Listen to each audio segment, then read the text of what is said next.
नवंबर के महीने में जब सर्दी अपने पूरे शबाब पर थी, तब ककोड़ कोतवाली क्षेत्र जो कि बुलंदशहर में है, वहां एक डकैती की वारदात होती है। डकैतों का यह गिरोह परिवार को बंधक बना लेता है और घर में डकैती की वारदात को अंजाम देकर वहां से फरार हो जाता है। यह गिरोह जिस वक्त इस वारदात को अंजाम देता है, उस वक्त पीड़ित परिवार के एक सदस्य की एक जोड़ी चप्पल अपने साथ ले जाता है, जबकि ये डकैत अपनी चप्पल उस घर में छोड़ जाते हैं। उस वक्त पुलिस इस वारदात को एक सामान्य वारदात समझकर इस पर जांच शुरू करती है, लेकिन शायद उस वक्त पुलिस ये नहीं समझ पा रही होती है कि ये बदमाश, ये गिरोह, ये डकैत पुलिस को खुली चुनौती दे रहे हैं। इसके बाद कोतवाली ककोड़ ही क्षेत्र में एक और वारदात होती है।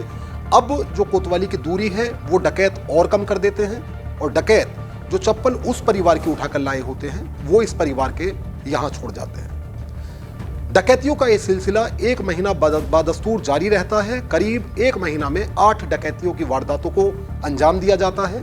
ये गिरोह सर्दी के नवंबर महीने में न सिर्फ पुलिस के माथे पर पसीना ला देते हैं, बल्कि तापमान भी कहीं ना कहीं आपराधिक वारदातों को अंजाम देकर बढ़ा देते हैं। नौबत ये आ जाती है कि बुलंदशहर के कप्तान हो या सिपाही, सब सड़कों पर नजर आते हैं।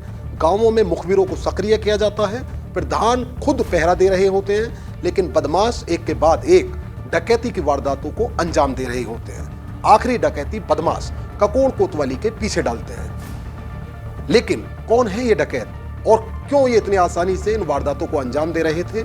आखिर पुलिस के तमाम मुखबिर क्यों इस पर सफलता हासिल नहीं कर पा रहे थे? और आखिर किस तरह इन बदमाशों को, इन डकैतों को पुलिस ने अपनी मुठभेड़ करके ढेर किया? किस तरह से पुलिस ने अपनी जांच में क्या क्या पाया?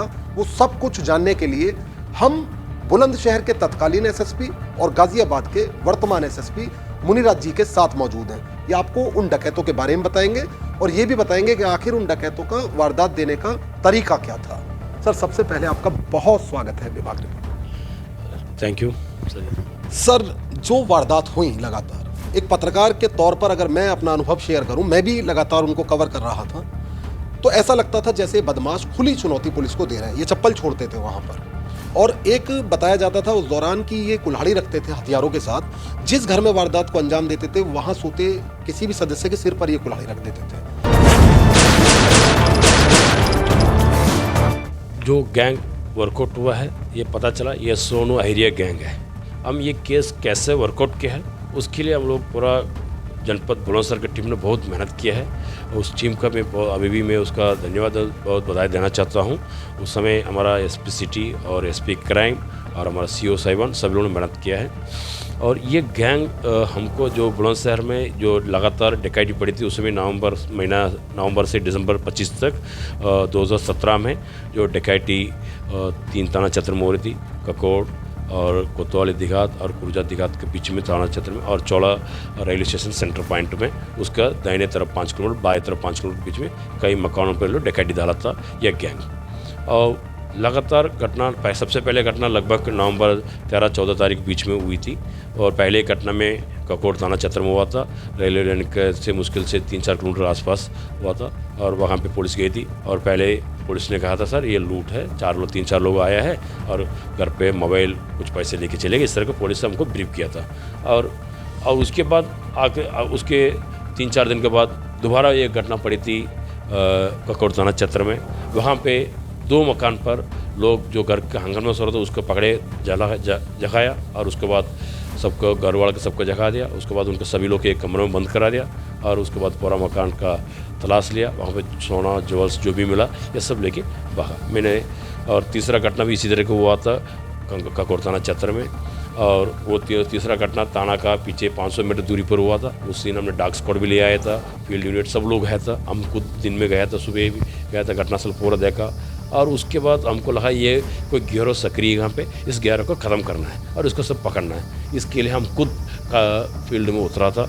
और फील्ड में उतरने के बाद हम और हमारे एसपी क्राइम सभी लोग चारों तरफ पूरा हर घटनास्थल का घटनास्थल मुआयना किया। और वहाँ से सभी चारों तरफ कितना लिंक रोड है, मेन रोड है, जो अलीगढ़ से आने वाला रोड और गाजियाबाद से आने वाला रोड, नोएडा से आने वाला रोड, बुलंदशहर के सभी बॉर्डर का चारों तरफ, उधर से नसीक पलवल भी है। हम लोग सोचा कोई बाहर का गैंग तो नहीं है, कोई बावरी गैंग तो नहीं है, इस तरह कई एंगल में सोच के सब कर रहा। एक टीम सर्वेलेंस टीम को सर्वेलेंस के लिए काम करता है, टेक्निकल एविडेंस कुछ मिल रहा है क्या उसको चेक कर रहा था। और हमने फील्ड के लिए हमने पुराना पुलिसिंग, बेसिक पुलिसिंग करने के लिए एक योजना बनाया।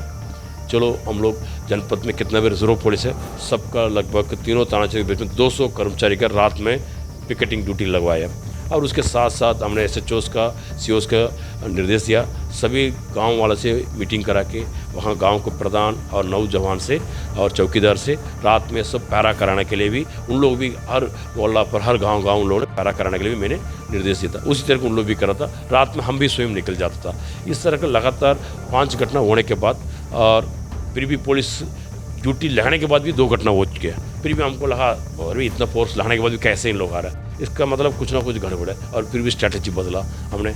ठीक है, हो सकता है हमको रोड पर इंतजार कर रहा है, इन लोग कोई दूसरा मोड़ पर आ रहा है, कोई रोड पर 2 व्हीलर में नहीं आ रहा है, 4 व्हीलर में नहीं आ रहा है, कोई दूसरा मोड़ पर आ सकता है। उस एंगल में हमने सोच के फिर भी हमने चारों तरफ कवर कर लिया। हर प्लस रेलवे लाइन के किनारे भी हमने ड्यूटी लगाना शुरू किया। रेलवे लाइन के किनारे भी हमने पिकेटिंग ड्यूटी वगैरह लगाना शुरू कर दिया, हमारा टीम सभी लोग। और रात का टाइम पूरा मोहल्ला मीटिंग करके कहीं भी कोई किसी की संदिग्ध मोबिलिटी दिखाई पड़ता है, तुरंत लोकल थाना अध्यक्ष टीमों का सबका नंबर दिया था, उनसे फ़ोन करके अवगत करने के लिए।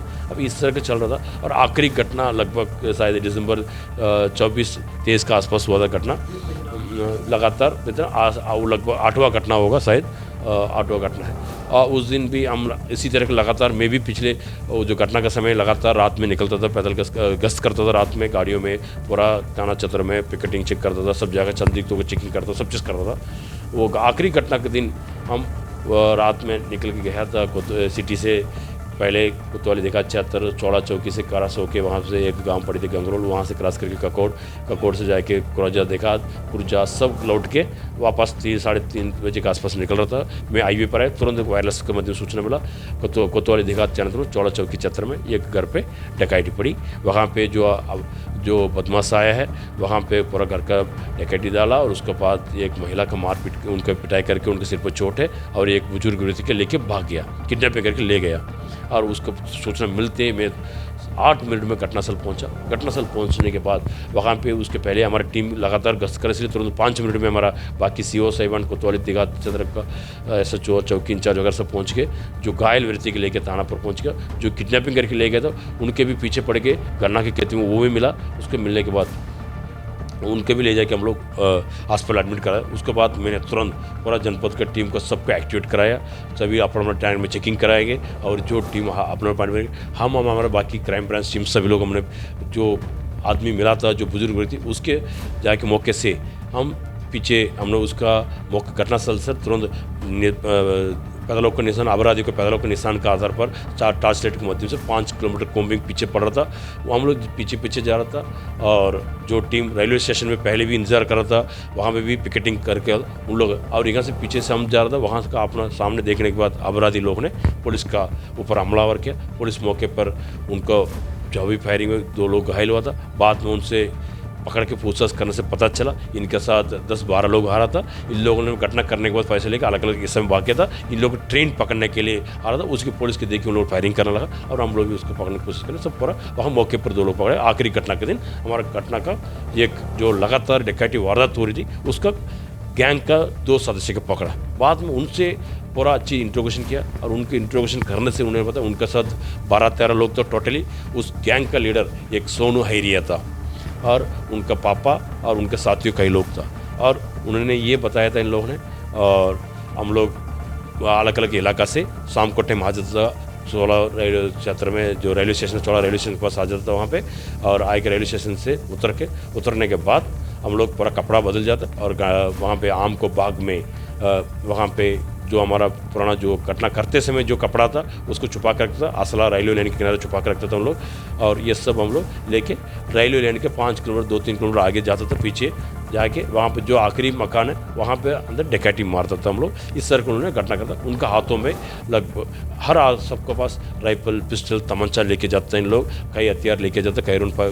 जैसे ये हम लोग देखते होगा मूवी में जो 12 बोर का पूरा पट्टा लगा के सब क्रॉस करके, और उसके साथ लाट स्लेट, ये सब चीज़। और फिल्मी डकैती उसी इस तरह का। और साथ साथ गांव के लोग भी हम लोग को बताता था, सर इन लोग 10-15 लोग आता था, बहुत एकदम दहशत फैलता, उन लोग किसी की हिम्मत नहीं पड़ती कुछ बोलने के लिए, दिखाई नहीं पड़ता हम लोग उस तरह के लोग था। इन लोगों ने पूरा गैंग बताया था। और वो गैंग पकड़ने के बाद जो बाकी लोग का नाम खुलासा किया और इनाम घोषित हुआ और पुलिस ने हमने लगातार टीम गठित करके बाकी लोगों को पकड़ने के भी प्रयास किया और बाकी लोगों को पकड़ते समय ये जो गैंग लीडर था सोनू है उनका पुलिस के साथ मुठभेड़ हुई। पुलिस मुठभेड़ में उनका ढेर हो गया था और एक अपराधी भी एक चतुर था वो भी पुलिस मुठभेड़ में ढेर हुआ। बाकी कई अपराधी घायल भी मुठभेड़ में हुआ था। उन लोग बाकी जो अपराधी जिंदा था जो घायल हुआ था उन लोग सभी बुलंदशहर जेल में उनको बंद हुआ था। उन लोग का सबका पुलिस ने बाद में इन्वेस्टिगेशन बहुत अच्छी किया है। जो उन्होंने लूटा हुआ माल सब रिकवरी करके उनके परिवार को वापस दिया हम लोगों ने और उसके बाद कार्रवाई स्नात भी कराया और इन्वेस्टिगेशन भी अच्छी कराया। हम और सीओ साहब सब पर्सनली मॉनिटरिंग करके इन्वेस्टिगेशन अच्छी कराया। उसका सफलता में उनका ऊपर गैंगस्टर एक्ट लगी थी और गैंग भी रजिस्ट्रेशन हुआ और गैंगस्टर एक्ट में उनका 10 साल का सजा भी हुआ है। अभी लोग सब जेल में बंद हैं। सर ये जो चप्पल छोड़ के जाते थे जब वारदात करते थे, इस घर से ले गए दूसरे घर में छोड़ गए, पूछताछ में क्या पता चल पाया कि इसका क्या मकसद होता था? और जैसे आपने बताया कि ये गैंग जो है बाकायदा 10-12 लोग होते थे, फिल्मी अंदाज में डकैती डालते थे। ऐसे में जैसे बावरिया गैंग भी है, वो उसके बारे में हमेशा ये चर्चा रहती है कि जब वो किसी घर में दाखिल होता है तो पहले घटना को अंजाम देने से पहले पूजा पाठ हुआ करता है, केले मिठाई इस तरह की चीज़ें लेके जाता है। तो एक तो इसका क्या तरीका था गैंग का काम करने का, और दूसरा सर कि पुलिस लगातार तकनीकी माध्यमों से इन लोगों को पकड़ने में असफल साबित क्यों हो रही थी? जो इन लोग का जो मॉडस ऑपरेंडी था वो तो चप्पल छोड़ना ये सब चीज़ें पुलिस को गुमराह करने के लिए यार कभी कभी उन लोग का लोकल के लोगों पर पुलिस से कहा सकते हैं इन लोग लोकल के हो सकता है। इस तरह का उनका पुलिस को गुमराने के लिए जो उनको पुलिस हमेशा लोकल से घूमते रहेंगे। जो अपराधी ये हो सकते इसलिए इधर ही लोग छोड़ के जा रहा है, इस तरह का एक चीज़ उन्होंने ये बताया था हम लोग का। और बाकी इन लोग का जो पुलिस के टिकने की चीज़ के बारे में उनको पहले भी जानता है। इन लोग पहले भी हिस्ट्री शीटर था, पहले भी जेल काट चुका है और इन लोगों को सबको पता पुलिस अपना मोबाइल का माध्यम से केस वर्कआउट करता है। इसलिए इन लोगों ने क्या करता है, जब भी बुलंदशहर एंट्री हो रहा है उस समय मोबाइल बंद करता था और बाकी आदर जनपद जाके खोल देता था। अब इसलिए आपका कहीं भी आपका टिकने के लिए आप फंस नहीं सकते। अब वो ये एंगल के उन्होंने इस्तेमाल किया। अब इसीलिए हम लोग को थोड़ा लेट हुआ और फिर भी बेसिक पुलिसिंग मैनुअल और हम लगातार हमारा पिकेटिंग और चेकिंग और लगातार पुलिस की मेहनत है उसको सफल होती है। पूरा गैंग मौके पर मिला, घटना करते वारदात करते पीछे जाते समय बाकी पुलिस ने पकड़वाया। तो सर कितने साल से सक्रिय था गैंग? इसकी बदकिस्मती कहूँगा मैं कि आपके हत्थे चढ़ा और फिर उसके बाद इसका निपटारा हुआ। उससे पहले कितने सालों से लगातार अलग अलग जगह ऐसे वारदातों को अंजाम दे रहा था?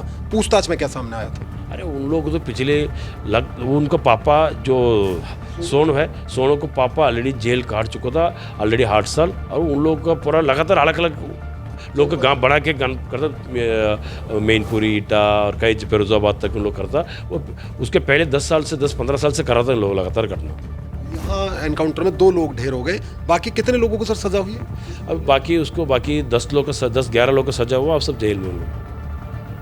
तो ये आईपीएस मुनिराज जी हैं जो गाजियाबाद के फिलहाल वर्तमान एसएसपी हैं। इनके द्वारा बताया जा रहा है आपको कि किस तरह से गैंग बुलंदशहर में लगातार वारदातों को अंजाम दे रहा था। ये अलीगढ़ के जवां इलाके का रहने वाला था गैंग, अहिरिया गैंग इसको बताया गया और लगातार ये सर्दियों में सक्रिय होकर डकैतियों को वारदातों को अंजाम देता था। और भी ऐसी अनसुनी कहानियां सुनना चाहते हैं तो हमारे चैनल को तुरंत सब्सक्राइब करिए, बेल आइकॉन दबाइए। यदि वीडियो पसंद आया तो शेयर भी ज़रूर करिए। मैं हूं साजिद सैफी, नमस्कार।